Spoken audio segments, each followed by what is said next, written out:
সমস্ত police job aspirants ভাই বোনেরা, দেখো তোমাদের যে ডাব্লিউপি এক্সামটি এবার তোমরা সবাই জানো একটি এক্সাম হবে এবং সেখানে 10 মার্কসের কিন্তু ইংলিশের কোশ্চেন্স রয়েছে এবং সেখানে অ্যাটলিস্ট 5 থেকে 6 মার্কস অ্যাচিভ করা যে খুব একটা কঠিন বিষয় সেটাও না। ঠিক আছে, ইংলিশে 5 থেকে 6 মার্কস যদি তোমরা অ্যাচিভ করতে না পারো সেক্ষেত্রে কিন্তু যে ওভারঅল যে একটা মার্কস সেখান থেকে কিন্তু অনেকটা পিছনে পিছিয়ে পড়বে এবং কাট অফ হয়তো বা কাট অফ পার করলেও হয়তো ফাইনালি সিলেক্টেড হওয়ার না হওয়ার চান্সেসটা বেশি রয়েছে। তাহলে ইংলিশটা আমাদের অবশ্যই জোর দিয়ে পড়তে হবে। তো অনেকের ইংলিশের ভীতি রয়েছে যে হয় না। দেখো তোমাদের বলবো আর্টিকেল প্রিপারেশন পড়ো, সেখান থেকে 2-4 নাম্বার 4-5 নাম্বার চলে আসে, প্রত্যেকবারে তাই হয়। এবং 2 বছর থেকে কিন্তু যখন থেকে 10 মার্কস বিষয়টি শুরু হয়েছে সেক্ষেত্রে কিন্তু ভয়েস চেঞ্জ ন্যারেশান দেয় না বললেই চলে, কিন্তু কি ঠিক আছে এবার দেবে না। কেননা ডাব্লিউপি যদি বিগত বছরের কোশ্চেন্সগুলো যদি আমরা অ্যানালাইজ করি তাহলে দেখতে পারবো কখন কী দেয় বলা মুশকিল। তাহলে আমাদের এক্সাম হলে যাওয়ার আগে যেহেতু বলছে ইংলিশ মানে সমস্তটাই পড়েই কিন্তু যেতে হবে। এবং তোমাদের ভয়েস আমি এত সহজে শিখিয়ে দেব যে সমস্ত কিছু হয়তো বা না পড়লেও যারা একদম খুব কম পারো ইংলিশ তারাও কিন্তু অ্যাটেন্ড করে আসতে পারবে। দেখো এবার দেখো যে বিষয়টা বলছি, এবার দেখো আমাদের যে বিভাবগুলি রয়েছে না, এই যে am is are, has, have, had, shall বা উইল বা হচ্ছে তোমার এদিকে ওয়াজ, ওয়ার, এই সমস্ত সবার আগে বলবো এই সমস্তকে লক্ষ্য করবে। তো একটা দেখিয়ে দিচ্ছি, দেখো যেহেতু তোমাদের অপশন থাকবে তাহলে চিন্তার কোনো কারণ নেই। সবার আগে দেখবে যে আমার বিভাবটি কী রয়েছে, এখানে কী রয়েছে হ্যাড বিন। দেখো অ্যাক্টিভ এবং প্যাসিভ এটা তো মাথায় রাখতে হবে, তাই না? অ্যাক্টিভ ভয়েস, প্যাসিভ ভয়েস এতটুকু তো জ্ঞান রাখতে হবে, না হলে তো মুশকিল হয়ে যাবে।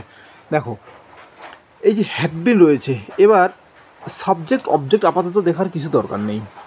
যখন হ্যাড বিন রয়েছে তার মানে কি, যদি হ্যাড থাকে তাহলে হ্যাডে আসবে, যদি ওয়াজ থাকে তাহলে ওয়াজ অথবা ওয়্যার আসবে, যদি হ্যাজ থাকে তাহলে হ্যাজ অথবা হ্যাভ আসবে। মানে যেমন হয় না হ্যাজ এবং হ্যাভ বসে, যে কোনো একটার মধ্যে হ্যাজ হ্যাভ বসবে। বা যদি অ্যামিজারের মধ্যে 3 জন যেহেতু অ্যামিজার তাহলে 3 জনের মধ্যে 1 জন বসবে। এবার এখানে যেহেতু হ্যাডবিন দেওয়া রয়েছে, হ্যাডবিন মানে কি শুধু হ্যাডবিনই হবে, তাই না? অনলি হ্যাড থাকবে। তাহলে এবার এখানে আমাকে লক্ষ্য করতে হবে কোথায় হ্যাড রয়েছে।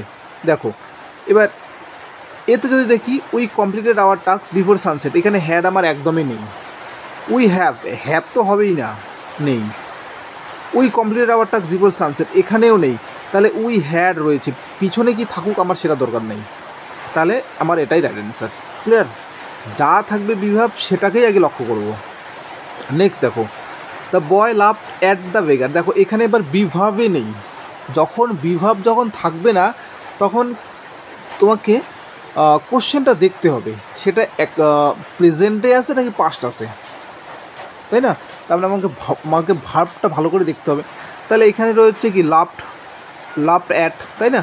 তাহলে লাভ কি পাস্ট ইনডিফিনিট টেন্স, তাহলে যখন পাস্ট ইনডিফিনিট টেন্স হবে তখন কি আনতে হবে, আমাকে ওয়াজ অথবা ওয়্যার আনতে হবে। ক্লিয়ার?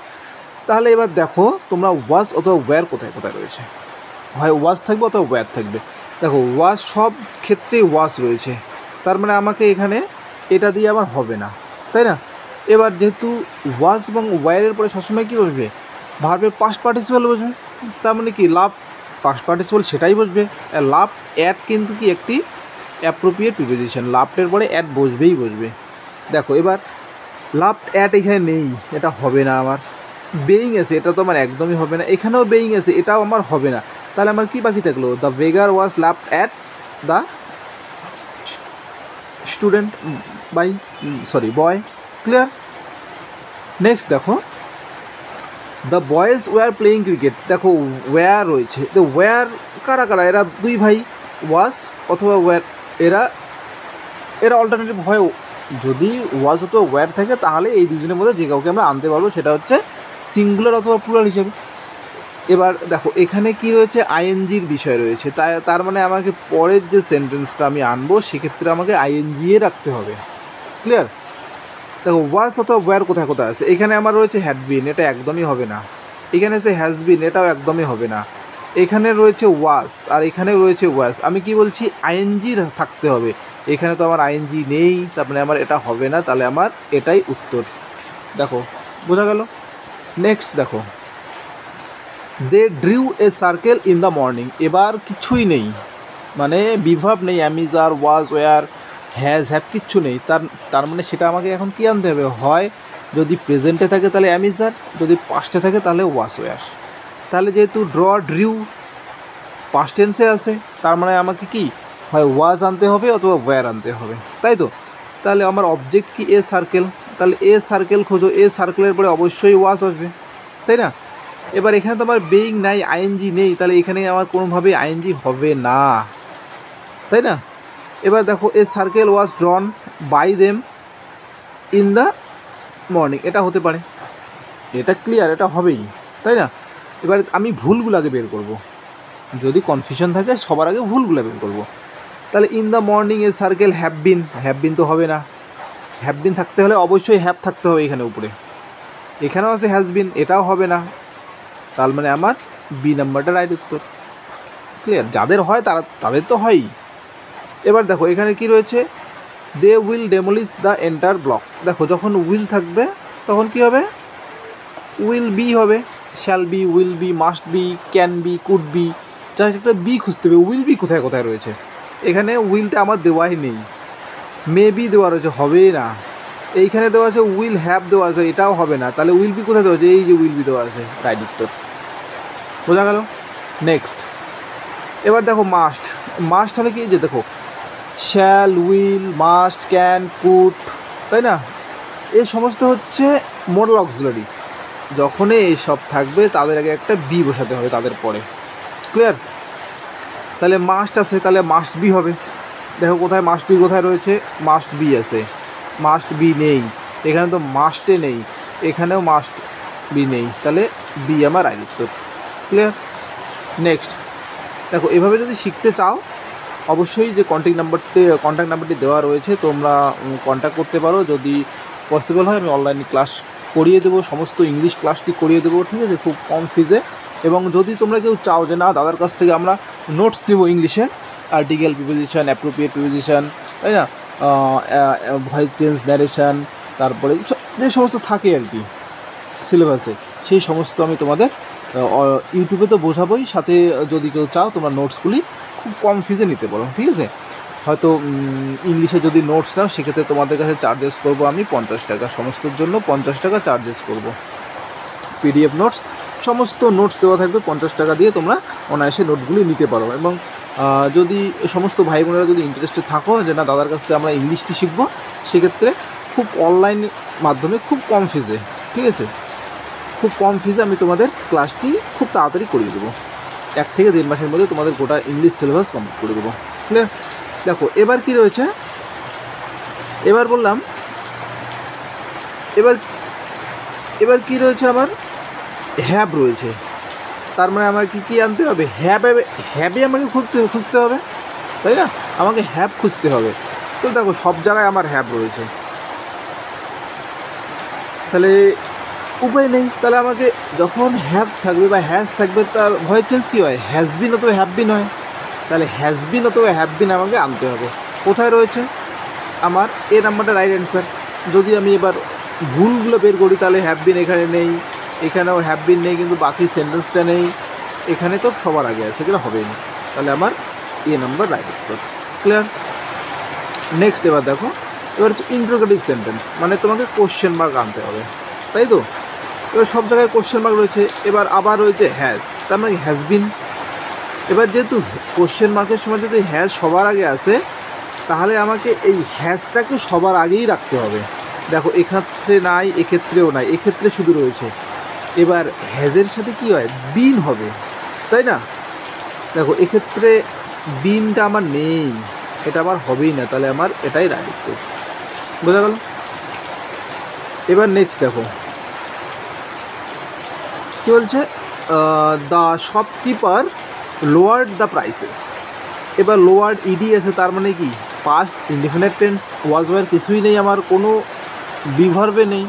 যেহেতু ইডি আছে পাস্ট টেন্স, তাহলে আমাকে কি ওয়াজ তো ওয়্যার আনতে হবে। দেখো কোথায় ওয়াজ ওয়্যার কোথায় রয়েছে দেখি আবার। দ্য প্রাইসেস, এখানে ওয়াজ ওয়্যার একদমই নেই, এখানে রয়েছে, এখানে তো একদমই নেই, এখানেও নেই, তাহলে আমার এটাই রাইট উত্তর। আর আমার সাবজেক্ট অবজেক্ট কিচ্ছু দেখার দরকার নেই। ক্লিয়ার? নেক্সট দেখো, the government has launched a massive tribal welfare programme in Jharkhand. Has রয়েছে, এবার তুমি হ্যাজবিন আগে খুঁজে পাবো, কোথায় হ্যাজবিন রয়েছে। A massive tribal welfare is, এটা হবে না। A massive welfare programme has been, এটা আমার হতে পারে, এখন আমি জানি না, আগে ফুলগুলো বের করি। Jharkhand government has launch a massive, has been তো নেই।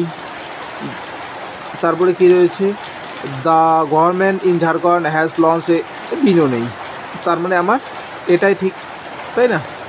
হ্যাজবিন এখানে দেওয়া রয়েছে, এটাই আমার ঠিক। এবার সাবজেক্ট অবজেক্ট আমার আপাতত কিছু দেখার দরকার নেই। নেক্সট দেখো, one must keep one's promise, একটু আগে বললাম moral auxiliary verb. Must be খুঁজে কোথায় রয়েছে, মাস্ট বি নেই নেই নেই, এই যে মাস্ট বি রাইট অ্যান্সার। দেখো তারপরে কী রয়েছে, the government has not approve the new drug for sale. এবার হ্যাজ নট রয়েছে, তার মানে কি আমাকে হ্যাজ নট বিন আনতে হবে। বিন, হ্যাজের সাথে বিন আসবেই ভয়েস চেঞ্জে। দেখো এইখানে হ্যাজ নট বিন গিভেন দেওয়া রয়েছে, হতে পারে। এবার হ্যাজ নট বিন এখানেও দেওয়া রয়েছে, এখানেও দেওয়া রয়েছে, এতে দেওয়া আছে, বিতে দেওয়া আছে, এবার সিতেও হ্যাজ অথবা হ্যাভ যে কোনো একটাতে দেওয়া রয়েছে, তাই না? ওয়াজ, তার মানে এটা আমার তো একদমই হবে না, ওয়াজ যেহেতু রয়েছে।